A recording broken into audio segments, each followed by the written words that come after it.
This morning, Cokie Roberts. Many admirers say she helped transform the role of women in broadcast news. Yes, she did. Roberts, whose parents were both members of Congress, covered Washington politics for 40 years. She died yesterday at the age of 75 of complications from breast cancer. 60 Minutes correspondent Lesley Stahl remembers her trailblazing friend and the most important thing that Roberts told her about reporting. Journalism has lost one of the greats, a real seeker of truth.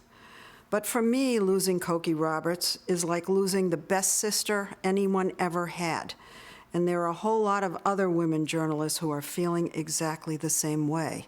What you're hearing a lot of out there in the electorate is the women can't do a worse job than these guys have been. We were in a ladies' lunch group together in Washington back in the 1970s when there were so few women covering politics that all of us fit around one small table.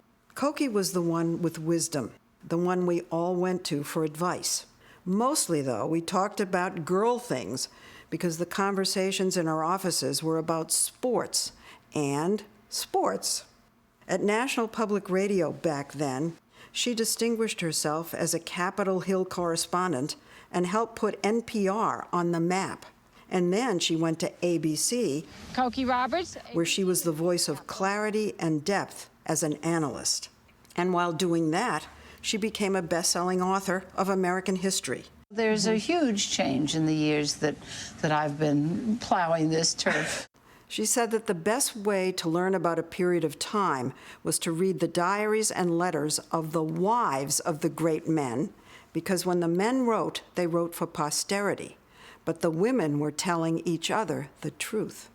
I so admired her work, but she was at her very best as a friend.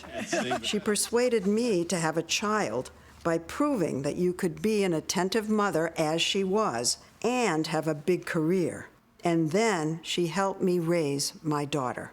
The most important thing she ever said to me about being a journalist, and it's something I carry with me, is do no harm. Cokie Roberts was very kind. That's a lovely tribute. Beautiful tribute, Yeah. Lesley Stahl. Yeah. I once heard her say that as great as this job is, it's certainly not more important than your family. And I think sometimes we need to be reminded of that. Yeah. We certainly need to be reminded of do no harm. That could apply to many things in life. Yeah, I want to note the passing of another giant of TV news, which is Sander Van Ocker, who worked at NBC and ABC. He was actually the last surviving member of the four-journalist panel that questioned Kennedy and Nixon in that first television debate. Wow. He was also part of what they called the Four Horsemen at NBC, who used to prowl the floors of the conventions. It was John Chancellor, Frank McGee, Edwin Newman, and Sander Van Ocker. And he was also, when he went to ABC, he was the moderator for the vice presidential debate between Geraldine Ferraro and George H.W. Bush. I remember them both. As I said, you know, two of the greats. Yeah, they were Examples for us all.